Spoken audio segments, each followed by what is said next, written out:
Taman Maluku merupakan sebuah kawasan hijau di Bandung yang secara khusus didedikasikan untuk Pastor Hendrikus Christian Verbeek.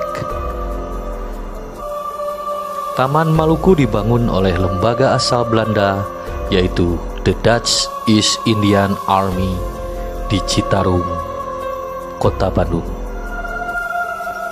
Sosok Pastor Verbeek dibuatkan patung utuh yang diletakkan di salah satu sudut Taman Maluku yang menghadap ke Jalan Seram.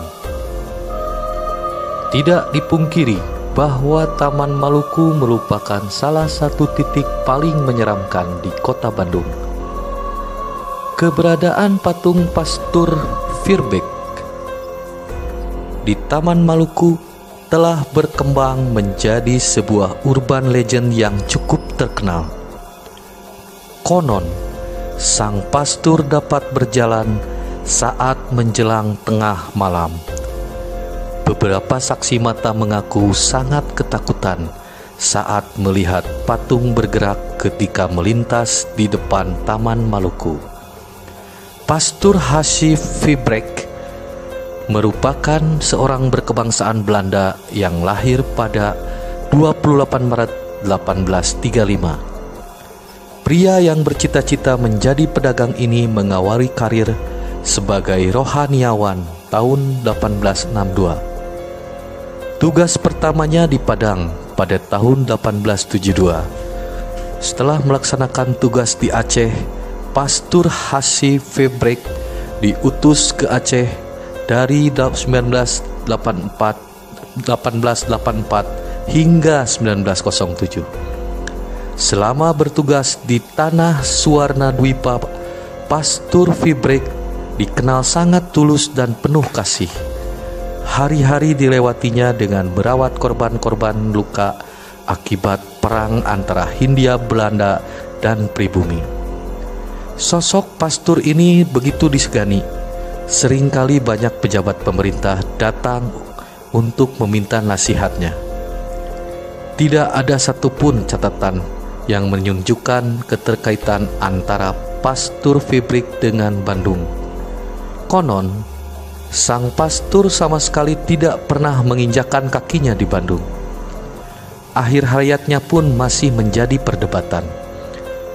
Namun, pendapat populer menyebutkan bahwa masa pensiun pastor dihabiskan di Magelang, yang saat itu menjadi kota militer di Jawa Tengah.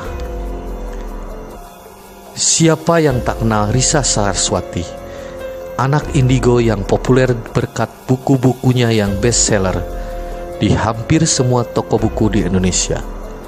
Dalam salah satu bukunya, Risa pernah menceritakan sedikit tentang sosok pastor itu. Ia disebut sebagai Papa Hans. Papa Hans adalah panggilan akrab dari para jemaat Pastor Verbeek.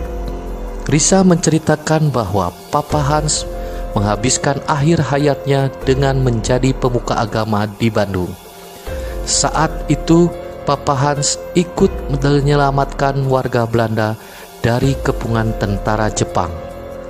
Sayangnya, upaya Papa Hans gagal karena tentara Jepang berhasil menemukan persembunyiannya dan membantai semua warga Belanda, tak terkecuali Papa Hans. Setelah meninggal, arwah Papa Hans belum bisa sepenuhnya beristirahat. Masih banyak arwah-arwah warga Belanda yang kehilangan arah seperti gentayangan, membuat Papa Hans terpanggil untuk membantu. Papa Hans mengumpulkan arwah-arwah penasaran warga Belanda dan memberi mereka perlindungan. Kebaikan hatinya membuat Papa Hans menjadi sosok astral paling dicintai dan disegani di Bandung. Papa Hans bagi Peter CS sudah seperti orang tua sendiri. Papa Hans adalah sosok pelindung yang juga selalu menegur bila Peter CS yang merupakan sahabat Risa Saraswati